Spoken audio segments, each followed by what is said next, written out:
தரியோர் மத்தில் சுழலும் எல்தாவி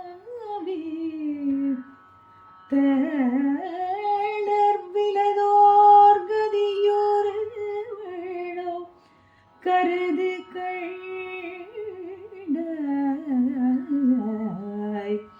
கமலாலயனோ கமலாயனோ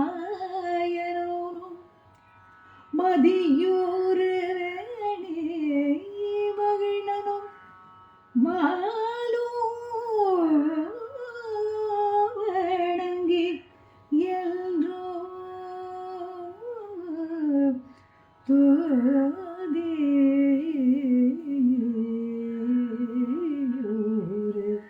சேவடியாய்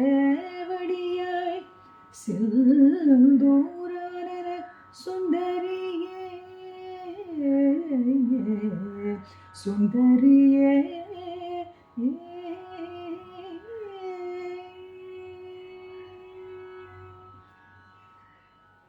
ஓம் நமச்சிவாயம். சிவதாசன் ஜெகநாதன். ஆன்மீக அன்பர்கள் அனைவருக்கும் என இனிய காலை வணக்கம். நம்ம இன்றைக்கு ஞாயிற்றுக்கிழமை. வழக்கமாக நம்ம ஞாயிற்றுக்கிழமைகளில் அபிராமி அந்தாதியினுடைய பாடல்களை பார்த்து வருகிறோம். போன பதிவில் அபிராமி அந்தாதியினுடைய 6வது பாடலை பார்த்தோம். அந்த 6வது பாடலில் அம்பாள் தான் எப்படி அம்பாளை 3 கரணங்களாலும் வணங்குகிறேன். 3 கரணம் மனம், மொழி, மெய், வாக்கு, காயம், உடம்பு. வாக்கு, காயம், சொல்லுன்னு சொல்லுவாங்க இல்லையா, அந்த 3 நாளையும், வாக்கினாலும் உடம்பினாலும் மனதினாலும், இந்த 3 கரணங்களாலும் அம்பாளை எப்படி வணங்குறேன் அப்படின்னு சொன்னார். இது இந்த 6 பாடல்கள் நம்ம பார்த்ததுலையுமே அம்பாளுடைய பெருமைகளே மெல்ல மெல்ல சொல்லிக்கிட்டே வர்றார். அது ஒரு ஸ்டேஜ் பை ஸ்டேஜாக சொல்லிக்கிட்டே வர்றாரு. இன்றைக்கி அம்பாளுடைய கருணையினால் இந்த பிரபஞ்சத்திலே உள்ள ஜீவராசிகள் இப்படியெல்லாம் உழன்று இந்த சம்ஹார சாகரம் என்ற கடலிலே உழன்று பிறப்பு இறப்பு என்ற சுழற்சியிலே அகப்பட்டு அலைகிறார்கள், அலக்கழிக்கப்படுகிறார்கள் அப்படிங்கிறத சொல்கிறார். அப்படிப்பட்ட நிலையில் இந்த பிறப்பு இறப்பு என்ற சுழற்சியிலிருந்து தான் விடுதலை அடைய வேண்டும். விடுதலை அடைந்து இறைவனுடைய பாதத்தை சேர வேண்டும், அம்பாளுடைய திருவடியை சேர வேண்டும். அது விடுதலைக்கு, அதுதான் விடுதலைன்னு சொல்கிறது. மோட்சம் வேண்டாம், எனக்கு விடுதலை வேணும் அப்படிங்கிறார். அதை கொடுக்கக்கூடிய திறமை அம்பாளுக்கு தான் இருக்குது. ஏன்னா அம்பாளை உச்சக்கடவுள்களான 3 பேரும், படைப்பு, காத்தல், அழித்தல் ஆகிய 3 தொழிலும் செய்யக்கூடிய உச்சக்கடவுள்களும் அம்பாளை வணங்குகிறார்கள், நம்முடைய சேவடியை வணங்குறாங்க.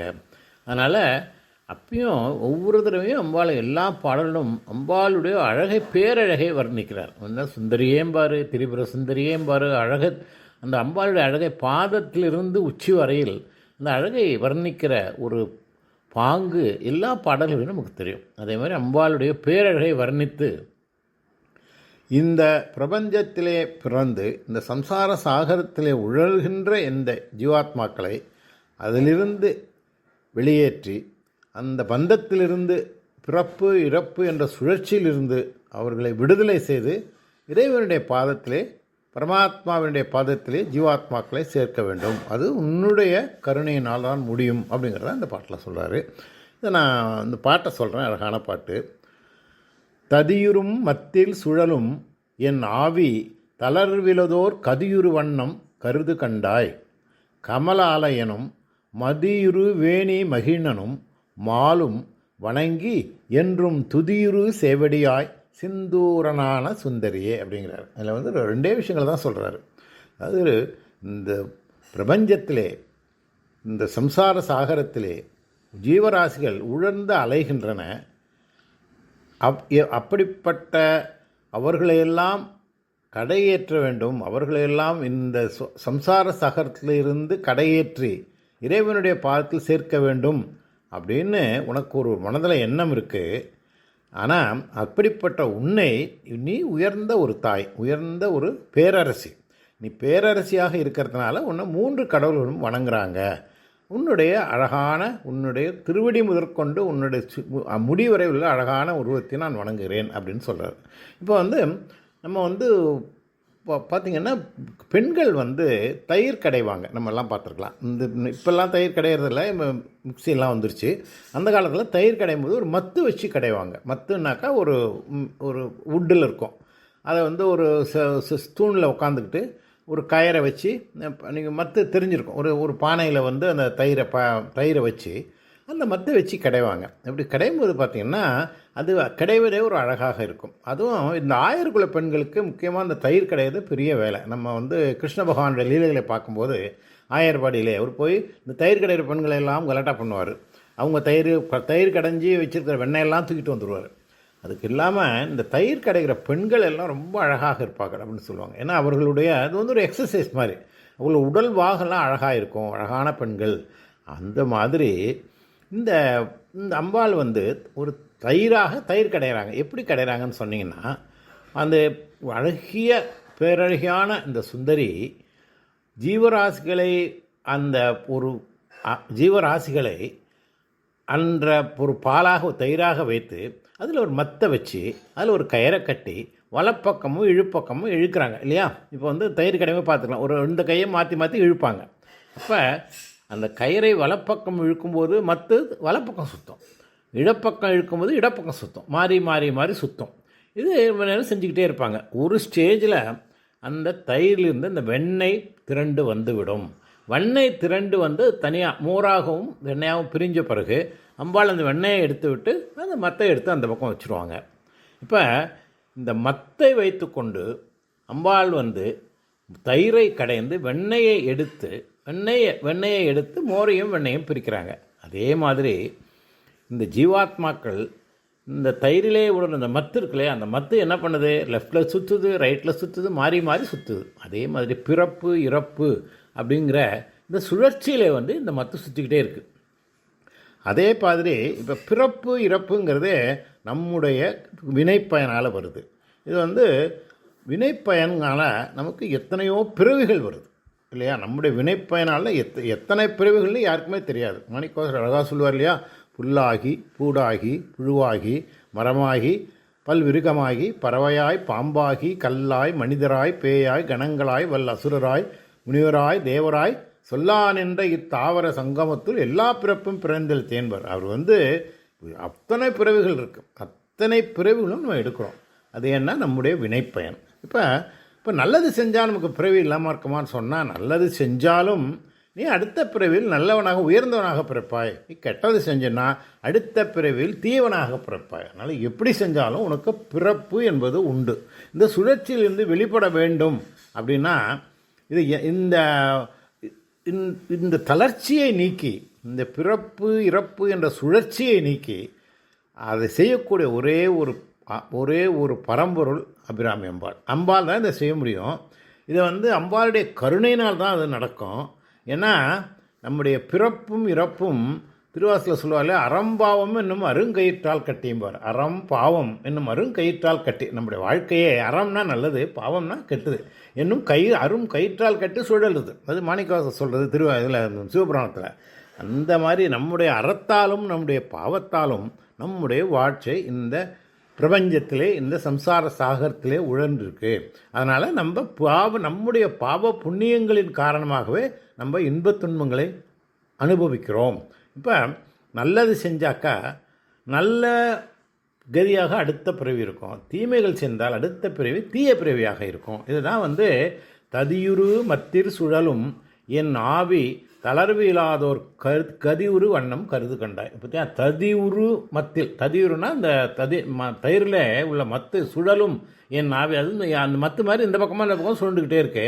தளர்வு இல்லாதோர் கதியுரு வண்ணம், அது வந்து இப்படியே தளர்ந்து போகாமல் ஒரு வண்ணம் கருது கண்டாய். என்னை வந்து கடையேற்றக்கூடிய ஒரு எண்ணத்தை கொண்டாய் அம்பாயே. உன்னை என் மேலே கருணை கொண்டு என்னுடைய ஆவியை கடையேற்றும் எண்ணம் கொண்டு இந்த பிறப்பு இறப்பு என்ற சுழற்சியிலிருந்து என்னை விடுவிக்கிறதுக்கு ஒரு திருவுளம் கொண்டாய். அதை தான் சொல்கிறாரு, ததிவுரு மத்திர் சுழலும் என் ஆவி தளர்வு இல்லாதோர் கதிவுரு வண்ணம் கருத்து கொண்டாய் அப்படிங்கிறார். இப்போ அம்பாள் வந்து நல்ல அழகான ஒரு உருவம், கையிலே வளையல்கள் போட்டிருக்காங்க. அம்பாளுடைய சுந்தரி, திரிபுர சுந்தரின்னு சொல்கிறோம். அவங்க தயிரெல்லாம் கிடையிறாங்க. இப்போ வந்து இந்த அம்பாள் ஒரு ஒரு செயலை ஒரு வீட்டில் வந்து ஒரு தாய் இருக்காங்க, ஒரு அம்பாள் இருக்காங்கன்னா அவங்க வீட்டுக்கு தலைவி இல்லையா. அப்போ அந்த தலைவி என்ன பண்ணுவாங்கன்னு கேட்டிங்கன்னா, ஒரு நல்ல வசதியான உள்ளவங்க, அவங்க வீட்டில் பல வேலைகள் இருக்கும் இல்லையா. வெளி வேலை இருக்கும், சமையல் வேலை இருக்கும், தோட்ட வேலை இருக்கும், எல்லாத்துக்கும் ஆள் வச்சுருப்பாங்க. சில பேர் தானே செய்வாங்க, சில பேர் ஒவ்வொன்றுக்கும் ஆள் வச்சுருப்பாங்க. அம்பாள் வந்து ஒரு பேரரசி இல்லையா. அந்த பேரரசி வந்து அவங்க எல்லா வேலையும் செய்ய மாட்டாங்க. மகாராணி இல்லையா, மகாராணி மகாராஜ்ஞை நமக்குன்னு லலிதா சஹஸ்ரநாமத்திலே 2வது நாமத்திலே சொல்லுது. அதனால் அப்படிப்பட்ட பேரரசி அவங்க செய்கிறதுக்கு பல அதிகாரிகளை வச்சுருக்காங்க. என்னன்னாக்கா, அதில் வந்து ஒரு கடை வச்சுருக்கோன்னு வச்சுங்களேன், ஒரு பெரிய எஸ்டாப்ளிஷ்மெண்ட்டு. அதில் வந்து ஒருத்தர் வந்து பர்ச்சேஸுக்குன்னு ஒருத்தர் இருப்பார், ஒருத்தருக்கு சேல்ஸுன்னு ஒருத்தர் இருப்பார், ஒருத்தர் வந்து அந்த கடையை மெயின்டைன் பண்ணுறதுக்கும் ஒருத்தர் இருப்பார், எல்லாத்தையும் மெயின்டைன் பண்ணுற சூப்பர்வைசர்னு ஒருத்தர் இருப்பார். அதே மாதிரி ஒரு 3 பேரை வச்சுருக்காங்க. இந்த அந்த 3 தொழில்கள் இருக்கு இல்லையா, இந்த பிரபஞ்சத்திலே முக்கியமான தொழில்கள் 5 தொழில் சொல்லுவோம். அது முக்கியமான தொழில்கள் 3. ஒன்று வந்து படைத்தல் சிருஷ்டி, 2வது காத்தல் ஸ்திதி, 3வது சம்ஹாரம் அல்லது அழித்தல். இப்போ இந்த 3 தொழில்களையும் செய்வதற்கு 3 பேரை அம்பாள் நினைச்சிருக்காங்க. படைப்பதற்கு பிரம்மா வச்சாங்க.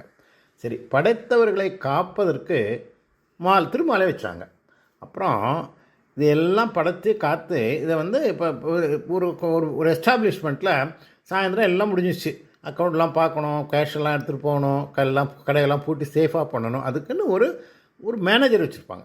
He is be more responsible then other 2 people. அதே மாதிரி இந்த உயர்ந்த நிலைக்கு தன்னுடைய கணவரான சிவபெருமானையே வச்சுருக்காரு. அந்த ஏன்னு கேட்டிங்கன்னா, அந்த வந்து அவர் வந்து அம்பாளுடைய பார்ட் அண்ட் பார்சல். அம்பாளுடைய மதிப்புக்கும் மரியாதைக்கும் உரியவர்.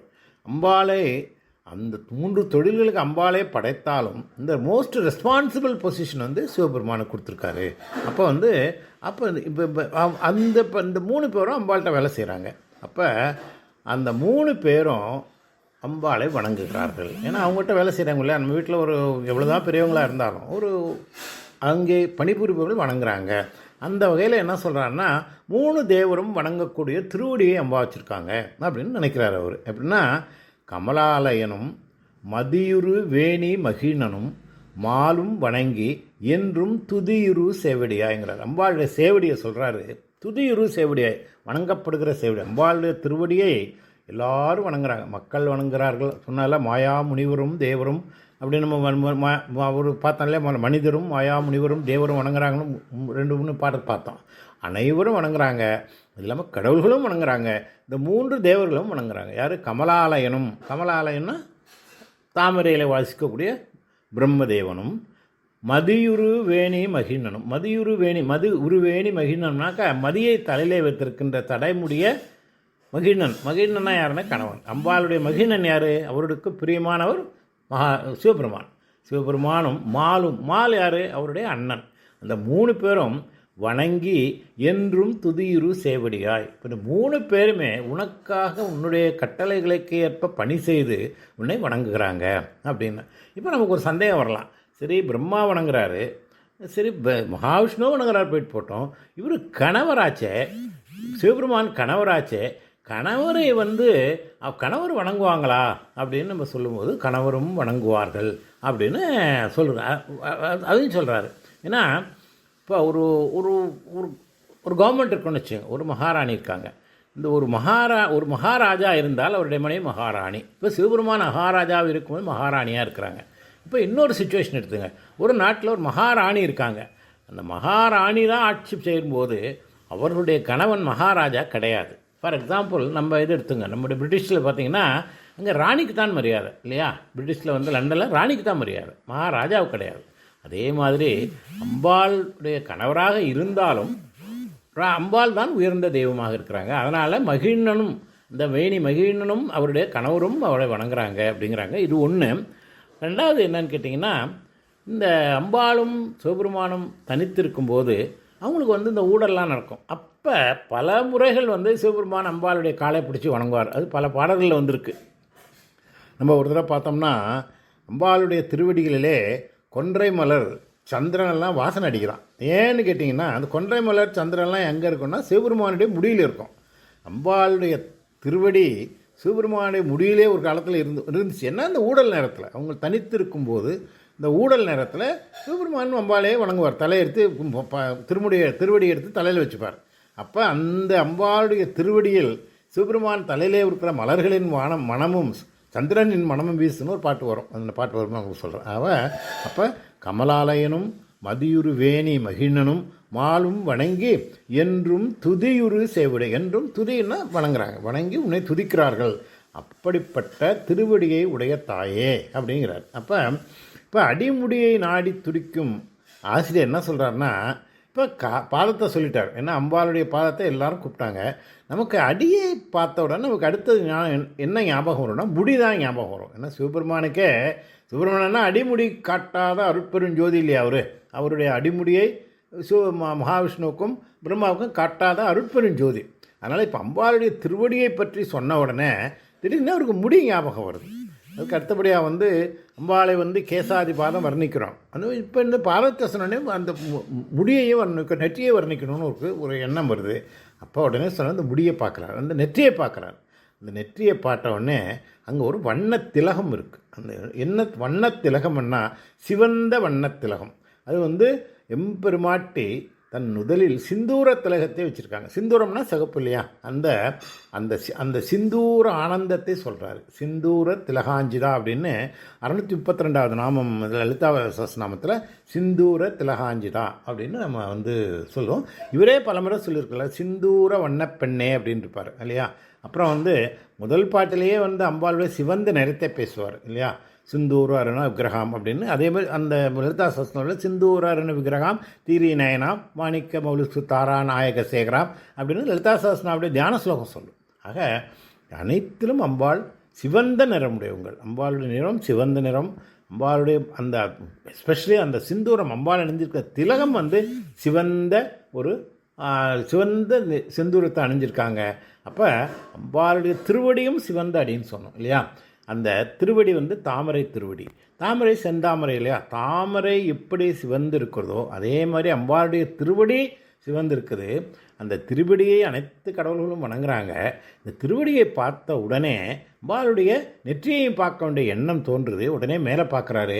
அங்கே அம்பாளுடைய நெற்றி பிறை நுதல் ரொம்ப அழகாக இருக்குது. அதில் ஒரு செந்தூர திலகம் இருக்குது. அது ரெண்டையும் அவர் உள்ளத்திலே அதை பார்த்தோன்னே என்ன சொல்கிறதுனே தெரியல.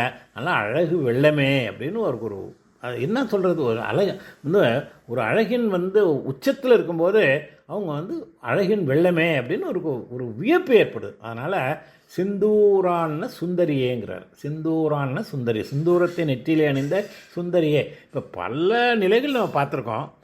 அபிராமி பட்டர், அபிராமி அம்பிகை, சுந்தரி, திரிபுர சுந்தரி, திரிபுரை அப்படின்னு அழகை பற்றி சொல்லிக்கிட்டே இருப்பார். பொதுவாகவே ஒரு குழந்தை இருக்குன்னு வச்சுங்க. ஒரு குழந்தை தன்னுடைய தாய் பற்றி சொல்லும்போது உலகத்திலே என் தாய் தான் அழகி அப்படின்னு சொல்லுவோம். எல்லாருக்கும் அவங்க தாய் தான் அழகி, பேரழகி இல்லையா? அதே மாதிரி பெண்களுக்கு பெண் குழந்தைங்களாம் பார்த்தா எங்களுக்கு எங்கள் அப்பா தான் இங்கே ஃபஸ்ட்டு ஹீரோன்னு சொல்லுவாங்க. அதே மாதிரி ஆண்களுக்கு அந்த குழந்தைகளுக்கும் பக்தர்களுக்கும் குழந்தைகளுக்கும் தன்னுடைய தாய் தான் பேரழகி. அதனால் இவர் அம்பாளுடைய குழந்தையாக இருக்கிறதுனால அம்பாள் தான் சிந்தூர திலகத்தை உடைய நெற்றிய உடைய அழகியேங்கிறார். ஒவ்வொரு அம்பாளுடைய ஒவ்வொரு ஆஸ்பெக்டையும் சொன்னவர். இப்போ இந்த திருவடியையும் இந்த அந்த நெற்றியையும் இணைத்து இந்த சிந்தூர திலகத்தை உடைய நெற்றியுடைய அழகே அப்படிங்கிறது. அப்போ இந்த பிரபஞ்சமாக சொல்லிட்டு இதில் என்ன சொல்கிறாருன்னா, இந்த பாட்டில் பிரபஞ்ச அனுபவமாகிய தயிரிலே கிடந்து சுழலும் மத்தாக இருக்குது உயிர் இல்லையா? இந்த தயிருங்கிறது பிரபஞ்சம். இந்த பிரபஞ்சத்தில் அதை அந்த தயிரை கடையணும். அது யாருன்னா உயிர். அந்த உயிர் தான் இந்த பிரபஞ்சத்திலே கிடந்து உழல்கின்றது. அதை யார் எப்படி கடையுதுன்னா, ஒரு கயிறை கட்டி வலப்பக்கமும் இடப்பக்கமும் ஒரு பெண்ணு இழுக்கிறாங்க. இழுக்கும்போது அந்த தயிர் கிடைக்கிறது. அதை இந்த பெருங்கடலிலே அது எந்த பெருங்கடல்னா அம்பாளுடைய சௌந்தரிய பெருங்கடல். இதில் இந்த தயிராக இருந்த அந்த அபிராமப்பட்டர் இந்த ஜீவராசிகளை இந்த சாகரத்திலிருந்து பிரித்து எடுக்க வேண்டும். இன்னும் எங்களுடைய இந்த பக்கம் போனால் தீமை, இந்த பக்கம் போனால் நன்மை. ஏன்னா ரெண்டு பக்கமும் ஒரு தயிர் மத்தினுடைய கயிறு இழுப்பது போல் நன்மையும் தீமையும் ரெண்டு பக்கமும் இழுக்குது. அதை இழுத்து அம்பாளுடைய பேரர் கருணை அல்லது கடையுது. அதை கடையும் போது அதிலேருந்து வந்து அந்த வெண்ணெய் வருகிறது. அந்த வெண்ணெய் அந்த தயிரிலிருந்து பிரிந்து மோரும் வெண்ணெயாக பிரியும் போது அம்பாள் என்ன பண்ணுறாங்க, அந்த வெண்ணெயை எடுத்து ஒரு பாத்திரத்தில் வச்சுட்டு இந்த மத்தை எடுத்து கொண்டு போய் மூலையில் வச்சுருவாங்க. ஸோ அப்போ இந்த அம்பாள் ஜீவராசிகளுக்கு ஒரு அனுபவத்தை, ஜீவராளுக்கு ஒரு விடுதலையை பரமாத்மாவினுடைய பாதத்திலே அவர்களை சேர்க்கிற வரையில் அம்பாள் இது செஞ்சிட்டே இருக்காங்க. தயிர் கிடைக்கிற மாதிரி ததியுரு மத்தில் சுழலும் என ஆவி தளரலாதோர் கதியுரு வண்ணம் கருத்து கண்டாயின்னு சொல்லிட்டு சுற்றி அதை பண்ணிக்கிட்டு இருக்காங்க. ஏன்னா அம்பாளுக்கு வந்து தாய் இல்லையா, பிரபஞ்சத்தின் தாய். ஓம் ஸ்ரீமாதான்னு லதா சஹஸ்ரநாமம் சொல்லுது. பல நிலைகளே பிரபஞ்சத்துக்கே அம்பாள் தாயாக இருக்கிறாங்க. ஒரு தாயினுடைய கடமை தன்னுடைய குழந்தைகளை கரையேற்றுவது. அப்போ எப்படியாவது குழந்தைகளை கரையேற்ற வேண்டும் அப்படிங்கிற அந்த எண்ணத்தில் அம்பாள் இதை செய்கிறாங்க அப்படின்னு அழகாக சொல்லி இந்த பாட்டில் சொல்லியிருக்காரு. மறுபடியும் ஒரு தடவை பாட்டை சொல்லி நிறைவு செய்கிறேன். ததியுறும் மத்தீர் சுழலும் என் ஆவி தளர்விழாதோர் கதியுரு வண்ணம் கருது கண்டாய், கமலாலயனும் மதியுரு வேணி மகிழனும் மாலும் வணங்கி என்றும் துதியுரு சேவடியாய் சிந்தூரனான சுந்தரியே அப்படின்னு அழகாக பாடி அம்பாளுடைய திருவடிக்கில் தன்னுடைய சிரசை வைத்து, ஏன்னா முதல்ல வந்து அம்பாள் அவருடைய தலையில் வச்சுட்டாங்க இல்லையா, அந்த அந்த ஆனந்தத்திலே திளைத்து இந்த பாட்டை நிறைவு செய்கிறார். இத்துடன் இந்த பதிவை நிறைவு செய்கிறேன். உங்கள் அனைவருக்கும் அம்பாளுடைய பேரொரு கருணையும் பரமேஸ்வரன் கடாட்சமும் குரலாது கிடைக்கும் வாழ்த்தை நிறைவு செய்கிறேன். நன்றி, வணக்கம். சிவதாசன், ஜெகநாதன். ஓம் நமச்சிவாயம்.